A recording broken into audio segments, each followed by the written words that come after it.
Society of Surgeons continues its series of interviews with senior surgeons who made surgery what it is today.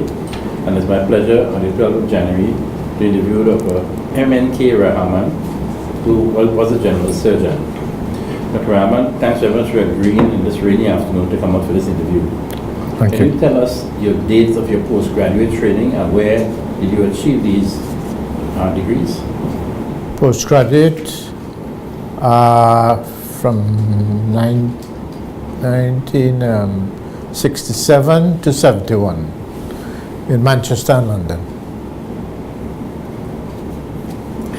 Were you trained entirely in the UK, therefore? Dublin and depends how you define UK. Yes, Dublin and Manchester and London. Yeah, you can say UK. What was your date of appointment as a consultant surgeon in Trinidad and Tobago? 75. 1975. How many years that would have made you postgraduate graduation?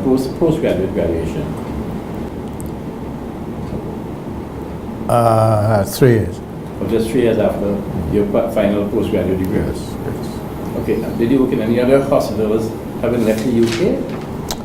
Left the UK, worked in Port of Spain with Professor Butler, and I went back to London. Then I was summoned back. Always a crisis, and they say you have to go to San Fernando. So I came to San Fernando and I stuck there. 1975. When you went back to London on the second occasion, did you work there? No, I didn't work. I didn't get chance by the time I think they called. What year did you retire from government service? 2003. 2003. Right. Thank you, Dr. Siboja, my colleague, will ask you the next series of questions. Welcome, Mr. Rahaman. Thank you. Now, you say that you worked first with Professor Butler, Yes, and that was a Port of Spain General. Port of Spain General, yes. Tell us about him. Well, he was the professor. He did everything. He's a super surgeon. I was very impressed when I came. I didn't think Trinidad would have such good surgeons.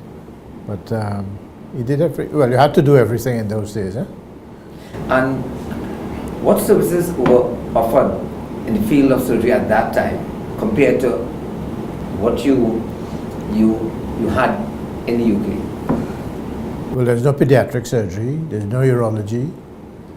I think we had one neurosurgeon, and very limited. Okay. It's improved over the years. So you were a consultant at San Fernando General? Yes. Right. And what changes did you bring about in the field of surgery, in the field of general surgery, while you were a consultant? Well, I think trying to get more equipment, more drugs, intravenous drugs, because it's so difficult to operate without the proper equipment, and you have to improvise as well. Okay. What were the main challenges that you face as a consultant at San Fernando General? Well, when I started, difficult to get lab tests, difficult x-rays. Well, we didn't have MRI, ultrasound, and CAT scan in those days. It was difficult to get a chest x-ray, difficult to get a hemoglobin done. So all these things improved gradually over the years. Okay. And what were the main surgical demands made upon you then? Well, we did abdominal surgery mainly, and the emergencies. I had to come out for the emergency because we had no registrar, we didn't have any senior staff. I had to do everything. Yeah. Every night you're out. Okay. And now I know you all did quite a lot for little. Can Yes. you give me an idea what was the salary then? I forget, boy. I know it wasn't much. I want to forget that. How long did you serve as a consultant before retiring? 28 years. And during that 28 years, a lot of doctors you would have supervised. Yes. Can you give us an idea how many would have passed? Passed through it? Oh, hundreds of doctors passed. How many went on to be surgeons? So it's about 10 or 15, I think, different specialties. Yeah. That Because it improved now when the local medical students start moving on, you know. Okay. What state of affairs did you leave this service in? What are your suggestions to fix this? Well, it's improved over the years from the time I started. I mean, remember, to get a chest X-ray, I had to go down and personally beg to get a chest X-ray. So it's improved now. You have CAT scan and ultrasound and MRI and all these things. And people don't examine the patients anymore. They do a CAT scan, there's no thing, but I mean, well, the science has improved and the technology has improved a lot. Yeah. What recommendations do you have for surgeons in training and those who are working in the government service? Well, it's hard work. Surgery is hard work. You have to be there. You can't say I'm going to leave it for tomorrow. I always would come out at night to do the surgery. I don't leave it for the next day. You have appendix, you come and you do it. You know? Do you believe, now with the DM program here, do you believe that a surgeon can be adequately trained in Trinidad? I think it has improved. The facilities have improved, but I still think you need to go away for a little training. And how long do you recommend that they do overseas training for? Overseas, 1 to 2 years. I'll hand you over to Sal. Mr. Rahaman, can you comment on the present innovations in surgery, focusing on minimally invasive and robotic surgeries? Do you think that these new techniques are better than open surgery? Give us your view of these innovations. Well, I suppose they are better, but for me, I like to see, feel, and touch.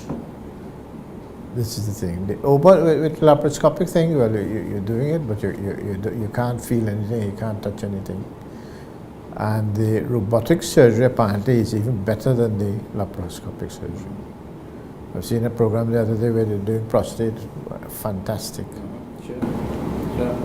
Would you agree for the laparoscopic or the robotic surgeon in training that he or she should be soundly trained in open surgery as well in case of a I think so, yeah. Well, especially in a third world country, you don't know when the money finish. So you can't repair the thing, so nobody would get surgery. How long do you think that period of apprenticeship should take place for? To equip them with the skills in case they had a fallback? Everybody different, huh? I mean, I used to watch everything from the time I was a student and picked up a lot of things. It depends how keen you are in observing and doing things. Would you care to comment on your personal observations you've made of young surgeons who now have taken over the field? Any commentary on that? They've done well. A lot of them that passed through me have done quite well. The laparoscopist, he told me, he showed me some of his photos, and he's done extremely well with them, very successful. So you're happy to see Yes. these guys go forward? Yes. Finally, can you share some words of wisdom to help the young surgeon who will be listening to this audio? For surgery, you have to be sure that is what you want to do, and you have to be dedicated. It's day, night work, holidays, weekends, Christmas. They eat day, Diwali, day, everything. There's no looking back. You have to be prepared to work hard. Well, thank you, Dr. Rahaman. I'm going to ask Dr. Budram to close the interview with his final questions. So Rahaman, if you could relive life, would you choose surgery? Well, I didn't choose surgery. Initially, I wanted to be a cardiologist. But the first time I held a knife and I made a cut, woof. I said, that is what I want to do. All right. What is your vision of surgery in the future? I think the science is improving, as you said, laparoscopic surgery, robotic surgery. But you still have to go the whole thing. You still have to know clinical thing, how to examine a patient and things like that. But the science is improving all the time with minimally invasive surgery. Are you enjoying retirement? Yes, I am. And how did you prepare for retirement? Well, how did I prepare? Well, I brought up my children, make sure they succeed and, look after me when I get old. Okay. How can you change the current image of doctors? I think they have to be very kind to their patients, listen to them. I find people are very rude these days. Even when you go in the supermarket, their habit is very bad. I'm not sure how the young doctors do nowadays, but I mean, they have to be kind to their patients and be respectful to the patients. And would you advise a young doctor to do surgery? You have to like it. It's hard work. If you're not prepared to work hard, well, you have to go and do radiology, I suppose. So, Rahaman, thank you very much. Okay. Thank you, Mr. Rahaman. Good. You want to do a shot of that?